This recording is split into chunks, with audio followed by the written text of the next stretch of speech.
Well, welcome everybody. I managed to get out today.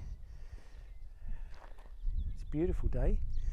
I did have a meeting this morning from 10 till 12 with the Eastern Baptist Association, with the other newly accredited ministers. Had a lovely time hearing from what God is doing in each of their lives, and there poses some challenges, but we all recognise that God is at work in different ways. God is at work in miraculous ways. God is birthing prayer in the church. God is sending us outside the walls of the church. God is doing amazing things despite this saga that we are in at this moment. But that's not what I want to share with you today, as important as it is. I just wanted to share with you from the Sermon on the Mount, where Jesus calls his disciples to radical love, radical forgiveness and peace. There's this one where Jesus says, an eye for an eye. You've heard it was said, an eye for an eye, a tooth for a tooth. And then he says, but I say to you, do not resist an evil person. If anyone slaps you on the right cheek, give to him the other one. If anyone wants to take your shirt, give him your coat also. If anyone asks you to go with them 1 mile, go with them 2. Give to those who ask, and whoever wants to borrow, never turn them away. And then he goes on to say this: you've heard it was said, hate your enemies, or love your neighbour and hate your enemies. But I say unto you, love your enemies. Do good to those who hate you, and pray for those who persecute you, so that you'll be sons of your Father in heaven. This is just absolutely amazing. Completely countercultural, isn't it? It's completely opposite to our attitude growing up. You know, because when someone hurts you, what do you want to do? You want to pay them back, don't you? When someone punches you or hurts you in that way, you want to slap them back. And you know, when someone is horrible and nasty to us, then we want to be horrible and nasty back. And we hold on, don't we, to that bitterness, because we think if we hate them enough, somehow that is going to bring retribution in their life and it's going to make them suffer. Well, Jesus said, actually, you don't have that attitude, and it's freeing. This will absolutely free you, this mentality. He says, if someone slaps you on the right cheek, turn to him the other.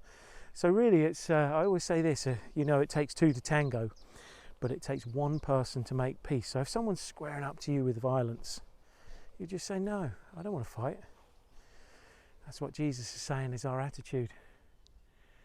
And then he says, if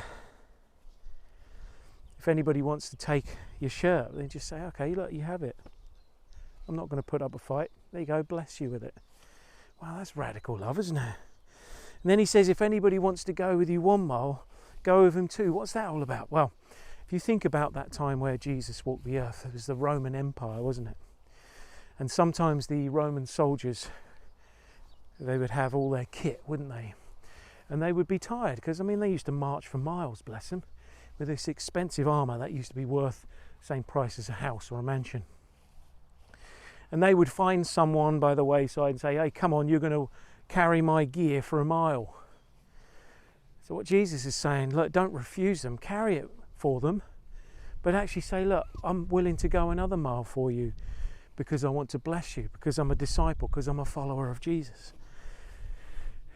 So how can we compute that into today's language? That means if someone says, actually, I don't know, something like, I can't cut my grass, I haven't got the energy, or I'm not very well, you just go and say, look, I'm going to come and cut your front grass, I'm going to come and cut your back grass, or whatever it is. Someone says, can you drop me off to pick something up? I can't get there. Well, I normally would say, well, I can drop you off there, but I can't take you back. What about waiting with them, bringing them back as well? Whatever it is, that's the type of radical love. And then he goes on to say, if anybody wants to borrow, never turn them away. That's a difficult one, isn't it? Because I've known, especially when I worked for Open Door, that there are people that want to borrow because for unhelpful reasons, and you don't want to just lend people money, anyone who asks. You have to be wise. But I suppose in that day, in that culture, there were people that would have been hungry without clothes, very different to our culture now, would have asked. He's saying, look, you give them money, you give them clothes, you give them some money for some food, and don't ask for it. If they ask for clothes, give them some clothes. It's radical discipleship, isn't it? Jesus turns the whole culture on its head and says, stop the attitude of being selfish, but actually give yourself away. And then he says, you've heard it was said, love your neighbour and hate your enemies. But I say to you, love your enemies. This is a hard one, isn't it?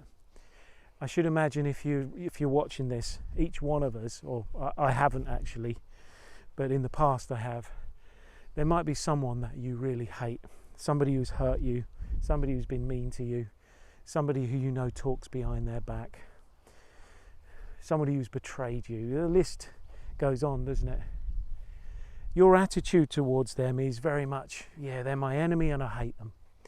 But Jesus is saying, look, it's not just your neighbour that you love. It's not just your family or your friends that like you. He said, look, the sinners, pagans even do that.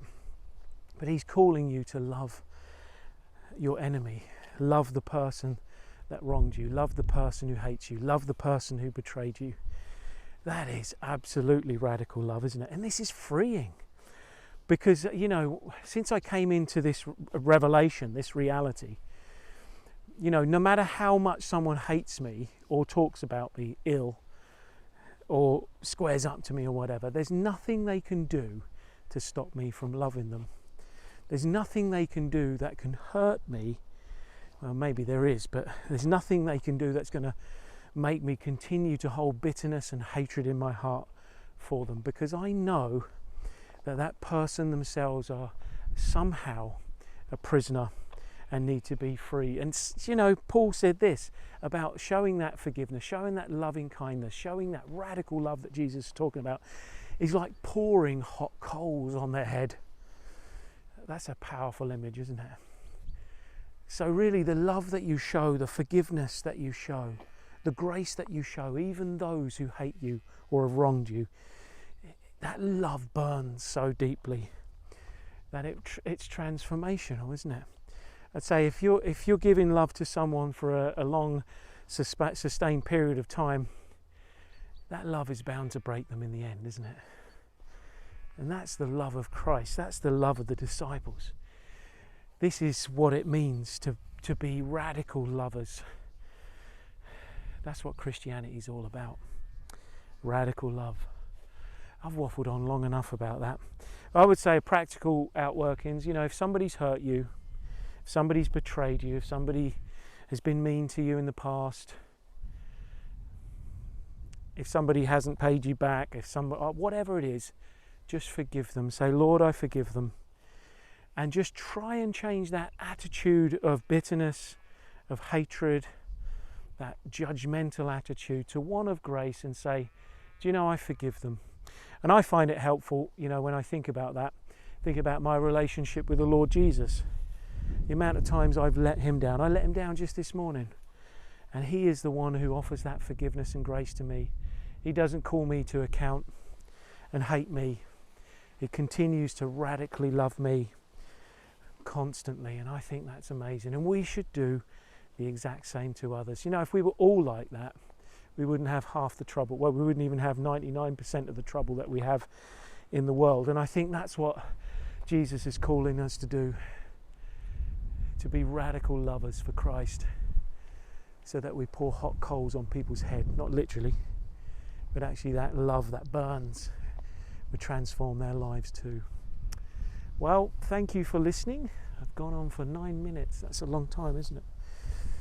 But I will see you hopefully tomorrow on another walkie-talkie. Don't forget, prayer tonight at 7 o'clock.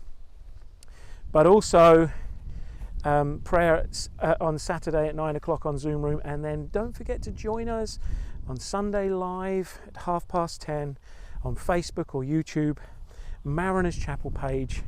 And don't forget to share it like mad, so that those who can't find it, and that always happens, can join in with us as we worship God together. May the Lord bless you abundantly. Signing out.